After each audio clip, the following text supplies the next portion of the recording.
What if I told you there was once a princess of R&B who dared to challenge Beyoncé for the throne? And for a moment, it looked like she might actually win. But then, she vanished. Today, we're digging into how love built one empire and obsession crushed another. It's the summer of 2003. Two monster albums dropped, just 1 week apart. Ashanti, Beyoncé. For a moment, it looked pretty close. The winner is Ashanti for Foolish Girl. They got me. Wow. Thank you. Both were winning awards. Both were making history. But as time went on, Beyoncé became a global icon. And the Grammy goes to Halo. Beyoncé. The Grammy goes to Beyoncé. Beyoncé. And Ashanti? Ask anyone born after 2005 and they'll say, who? Ashanti's career faded quicker than LeBron James' first hairline. The only difference? His came back. Now you might be thinking, was it a talent gap? And hey, maybe there's something to that. Maybe, but at that level, talent is just the entry fee. The real difference? The people behind them. The intentions behind the power. Beyoncé was backed by love. Matthew Knowles was not just her manager, he was her father. A focused, calculated, strategic, but above all, care and influence. He built her a launch pad. Ashanti had love too, but from Irv Gotti. Always a lot of fun working with Gotti Yachty. You know, we really fixed up Ashanti. We fooled the public again. The celebration that Glenn Cove is throwing for her. And his love twisted into something darker. He went from supportive to controlling, from strategic ideas to an Ashanti bought me this watch. I never had no chick that I could talk to after we Never? unhealthy obsession. This isn't just a story about a queen and a princess. It's a story of how love can lift you up, or slowly pull you under. But before we go there, we gotta rewind, way back. I'm talking ancient times, the 1900s.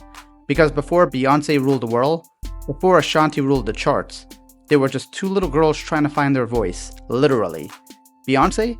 She wasn't just singing at 6 years old, she was destroying kids at local competitions more than twice her age. Who is so much shit? She thinks she's bad. Baby, don't make me mad. At 13, she already looked like a pro, singing, dancing, and performing in groups.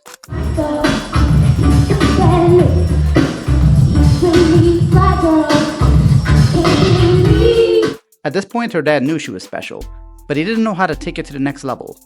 Matthew Knowles wasn't some music mogul. He was a Xerox salesman, and a great one at that who was paid very well. But it wasn't good enough, so he threw it all away to bet on his daughter. Even his wife thought he was insane. What do you think was the hardest thing that you went through? Was there ever a time where you said, you know, I may need to go back to work and kind of put this music thing aside? Well, I didn't say that. Certainly my wife at the time made those comments that I should go back to work. I was focused on making this successful. I always had the vision and belief that it would be successful. Matthew didn't just believe in Beyoncé, he went back to school to build her career from scratch. And when he wasn't studying, he was drilling Beyoncé 5 nights a week like a coach chasing a championship. And it wasn't always pretty. If we were not mentally exhausted, then maybe it would be possible, but y'all been working us since 7 o'clock this morning. But we can try. We can try, but you really pushing it. I just believe in the No, it's not about belief. Bye. I'm out of here. You right here? Thank you. You can't take him. But they stuck through it all and never quit. What do you think were some of the biggest failures that you had during that time? Well, I think getting dropped, the ladies got dropped from Elektra Records. And when Destiny Child finally broke through, it wasn't luck or magic. It was the love of a father and his belief in his daughter's burning passion. Now Ashanti, her beginnings were very different. Her dad wasn't a Matthew Knowles, but her mom, she hustled. She stuffed demo tapes into every label's mailbox in New York City, and it worked. By 12, Ashanti landed a deal with Jive Records. A full team was ready to mold her into the next pop princess. But Ashanti had second thoughts. This way, and she started thinking, but that's not how I want to do it. Here's a 14-year-old child who had the confidence to challenge them. So after 2 years of hard work and no album to show for it, the deal fell apart. Who works that hard to get in, just to walk away? Ashanti, a girl who knew exactly what she wanted, and what she wouldn't settle for. Yes, she lost time and momentum, but she held on to something far more important, her belief. Because some things you can't put a price on. She kept grinding, refusing to compromise, till she found herself in the last place anyone expected an R&B singer to end up. Murder Inc., a rap label. It was like dropping Cinderella into Grand Theft Auto. It was pretty much, I'm doing this as a favor to my friend, meeting this girl. Who cares? When she first showed up, even Irv Gotti admitted he didn't have a plan for her. Just one piece of advice. Be a studio rat. I have this studio, and I was like, you know, just come to the studio. I was like, if you want to work, just come to the studio. Just come to the studio. And she listened to that. And Ashanti? Her first break came with a small feature on Big Pun's How We Roll. It wasn't a hit, but it cracked open the door. Then Fat Joe heard her. And that door? She didn't just walk through it. She kicked it wide open, straight into the Crack House studio with What's Love. They played What's Love, and you on it. And they was telling me, yo, this is for you and J-Lo. We want the Latinos on this and this and that. They wanted J-Lo to do it. And I was like, yo, J-Lo, I said, this the girl we use at Pun. I said, she sound amazing on here. And they was like, yeah, but we want the Latino, you know. And I was like, nah, we leaving her there.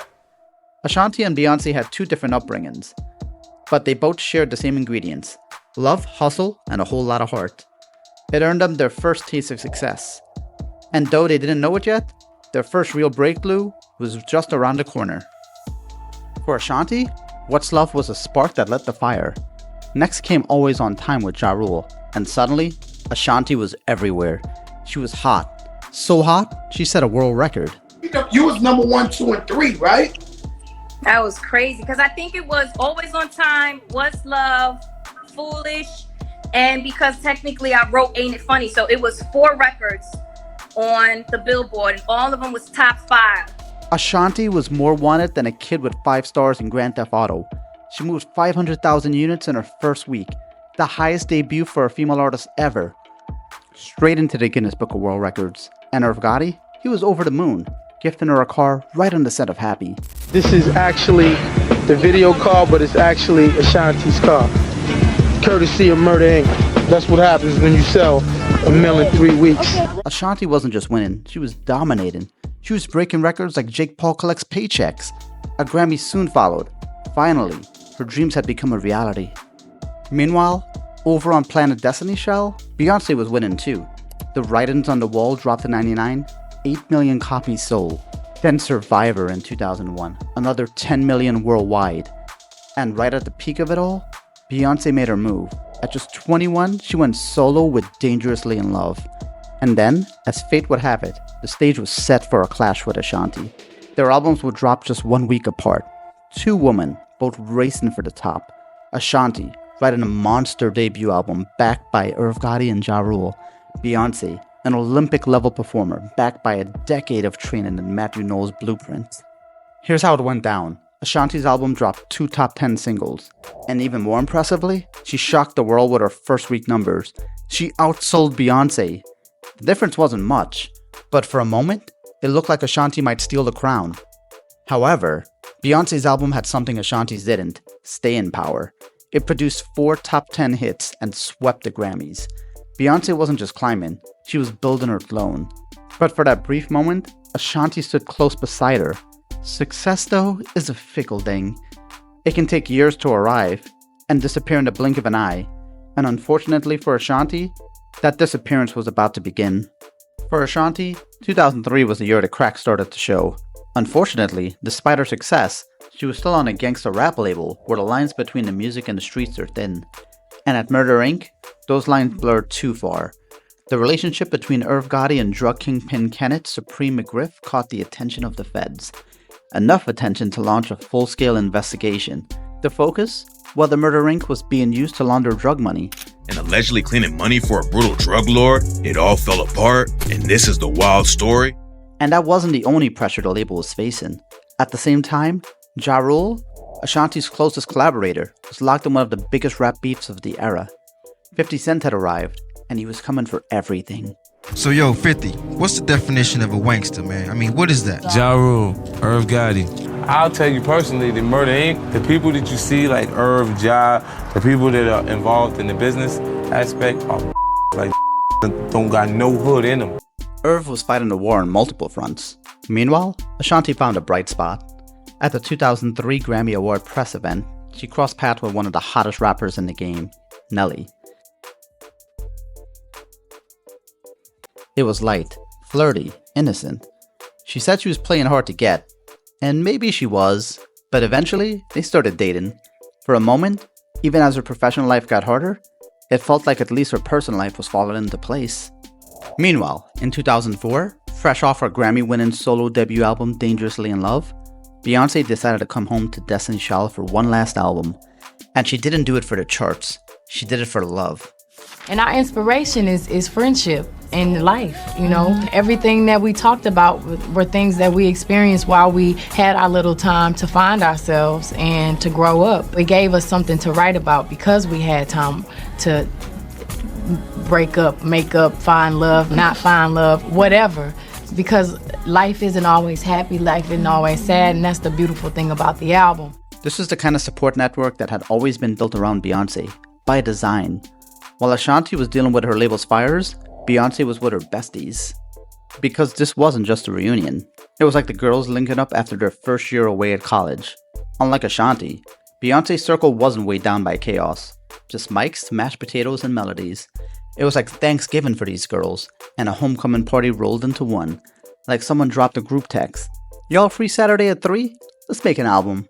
And we recorded the songs just like we're sitting here. We just go in the booth. We had microphones and a piece of some fish and some mashed potatoes, and we were all just singing and all of that stuff and just having a ball. And I think that was I think that relaxed us just to be in the same room recording and not isolated between some glass. But this wasn't just 3 women in the studio. It was also Matthew Knowles, the man behind the curtain, still guiding them with structure. It was strategically planned, the 5 years of Destiny's Child, from 2000 to 2005, that would be a Destiny's Child album, and then each one of the ladies, Beyoncé, Michelle, and Kelly, would do a solo album. Beyoncé wasn't just talented, she had structure and protection against anything that could tear it down. Protected by a father, a mother, and a team, all working together to help her elevate to new heights. But for Ashanti, Ashanti's foundation wasn't just under attack, it was starting to crumble. The Murder Inc. investigation with the feds got real, fast.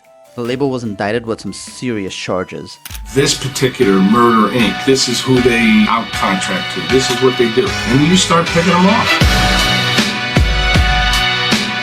To the feds, Murder Inc. was already cooked, like a seasoned chicken in a preheated oven.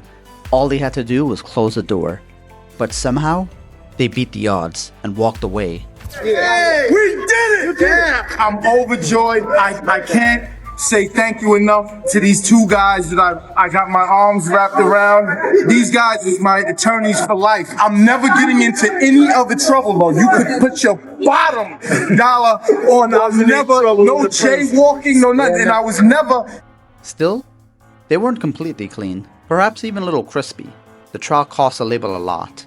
Well, you guys spent $10 million defending yourselves. It was a lot because I paid for everyone's lawyer. It drained them, both financially and mentally. And it also left them wide open for an attack. Something 50 Cent was more than happy to deliver. Because even though the justice system couldn't close the door, 50 Cent shoved them right back into the oven, cooking Murder Inc. with a series of devastating attacks on their reputation.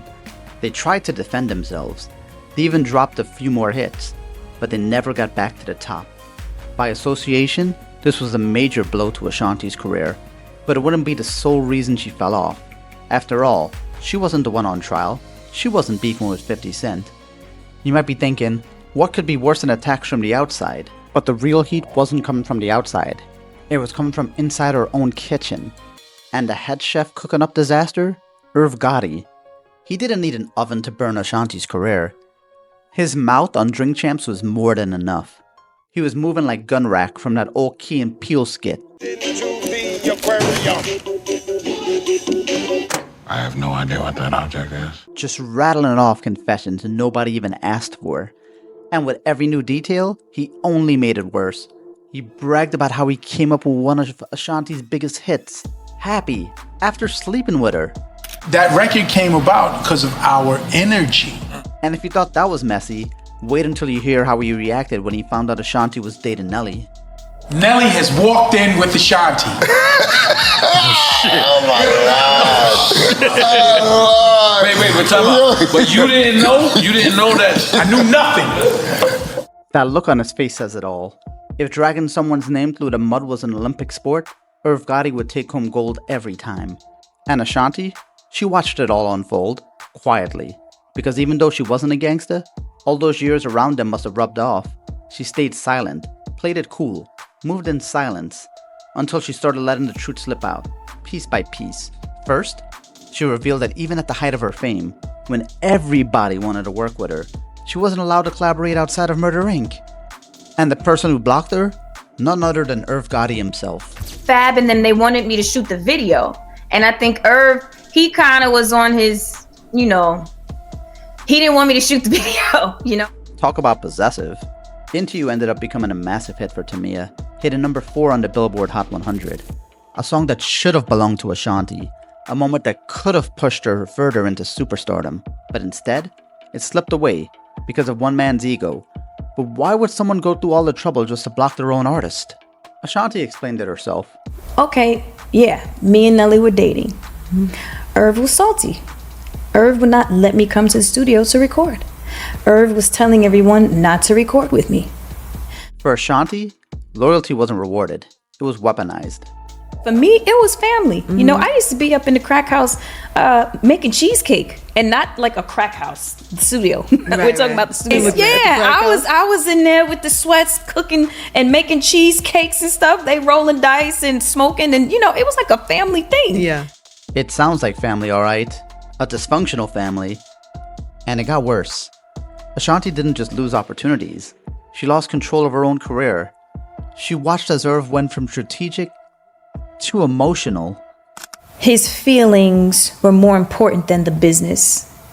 And I think that shows true for a lot of his decisions. The downfall of Murder Inc.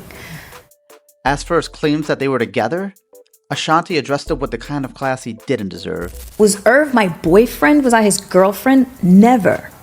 Really? Never. So...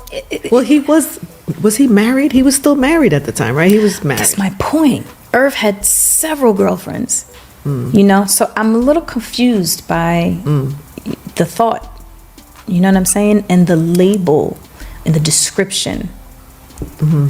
That's right. He was seeing multiple women while still married. Ashanti wasn't his partner. She was a side chick at best that he caught feelings for. But if you thought that was emotional, it gets worse. Now watch Irv talk about Ashanti in front of his ex-wife and children. Don't talk about the cheat. I'm a good chip off the old block, aside from the infidelities. In my crazy mind, I thought that was life. This is my wife, this is my family, but this is here to suck my I don't want to hear that. I literally don't want to throw up. This wasn't just disrespect. It was delusion on full display. And you might be thinking, if Irv was so obsessed and controlling, why didn't Ashanti just leave? She tried, but Irv made sure the trap was financial too. I want 90% of anything you make, like for the rest of your life, like something crazy. But he was serious, and I was just like, but I don't understand. You don't want me around. You told me to get away from Murder Inc. I get away from Murder Inc. I go and try to get a situation, and then you tell me, well, no, because then I want this and this and this forever. For all her years of loyalty, all he offered in return was chains. Ashanti tried to remain professional. Irv made it personal. He thought it was love. It wasn't. It was control. It was manipulation. It was ego. A man obsessed with a woman who had already moved on. A man who blamed her for everything, but never thought once to blame himself. A man who couldn't take no for an answer. The man who destroyed Ashanti's momentum, her name, and the future she deserved. Now imagine if Ashanti had the same kind of team Beyoncé had. A team that opened doors, not slammed them shut. A label that pushed her forward, not trapped her inside. Beyoncé's first solo album wasn't built in-house alone. She collaborated with Jay-Z, her future husband. She collaborated with Sean Paul, one of the hottest artists in the world at the time. Meanwhile, Ashanti had no collaborations unless it was someone in-house. She was exclusively for Murder Inc. Why? Because Irv's jealousy, control, and obsession wouldn't let her out. And the worst part was, she didn't even realize it at first. She stayed loyal to a man who was only loyal to his own ego. And by the time she broke free, the damage was already done. After her second album, she fell off harder than the Hawk Tuah girl's meme coin after her crypto scam. Now, Beyoncé's path wasn't perfect either. At one point, she had to make the hardest call of her career. She split with her father, professionally. Personally, the love stayed. Because real love doesn't control you, it frees you. Beyoncé ended the business relationship, but kept the bond intact. Meanwhile, Irv blurred those lines until there was nothing left but bitterness. And that's the real difference. Love with intention builds you. Love with control breaks you. You can still feel Matthew Knowles' imprint on Beyoncé today. A man who didn't just raise a star, but helped empower a legend. Even though things didn't go the way they could have for Ashanti, she didn't let Irv or the what-ifs that stalled her career define her. She waited patiently, and she was rewarded in other ways. 10 years after breaking up with Nelly, they found their way back to each other. They got married. They had a baby. She still tours with Ja Rule, still brings down the stage across the country. Okay, not every show sells out. This 50 troll stuff, okay? What message do you got for this dude? Officer Curtis better cut it out. Well, look. But when Officer Curtis tried to clown her, she just laughed and kept it moving. Only someone who's been through what she's been through can laugh like that. And that's what self-love does. It doesn't just survive the drama, it outlasts it. Ashanti kept moving. Because love didn't carry her, she carried herself. And when Irv Gotti passed, she chose to let go of the pain and hold on to the good they built together. The industry may have failed her, but she never failed herself. In the end, she found love, she found peace, and that's all she ever really needed.